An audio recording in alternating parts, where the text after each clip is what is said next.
Little Penguin's Big Adventure. Little Penguin was bored with making friends out of snow. I'll just sit here and wait for something exciting to happen, he said. So Little Penguin waited and waited, but nothing happened at all. Suddenly a seagull swooped down. You need to find adventure, he said. Where's adventure? Asked the puzzled penguin. The seagull pointed to a small red boat bobbing on the sea. I think it's that way, he replied. On the small red boat, Little Penguin asked the captain a question. Do you know the way to adventure? The captain twiddled his bristles. I think it's that way, he said, pointing to a distant desert island. Woo went the wind as the waves lapped and slapped at the small red boat. Woo it went again as the great sea swelled and rolled. Soon Little Penguin felt very, very sick. Little Penguin hopped off the small red boat at a desert island. Shiver me timbers, cried a fierce pirate captain and his mad pirate crew, who happened to be passing. He's after our treasure. I'm just trying to find adventure, replied Little Penguin. Can you show me the way, please? Arr, it be that way, said the pirate captain, swishing his cutlass to point at his ship. On the pirate ship, there was a lot of swabbing the decks, eating ship's biscuits and sailing the seven seas. But where is adventure? Asked Little Penguin. It be that way, asked the crafty captain, pointing to a plank that pointed out to sea. Little Penguin walked along the plank until, splash! Down, down he went to the bottom of the sea. But he wasn't alone. Hello, said the shark with his best sharky smile. Do you know the way to adventure? Asked Little Penguin nervously. Go that way, replied the shark. But you had better be quick. Snap, snap, snap.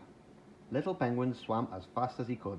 He darted and dashed under the coral, over the reef, behind the rocks, and whoosh, out of the sea. Whee! Into a tree. Ooh, went some cheeky monkey swinging by.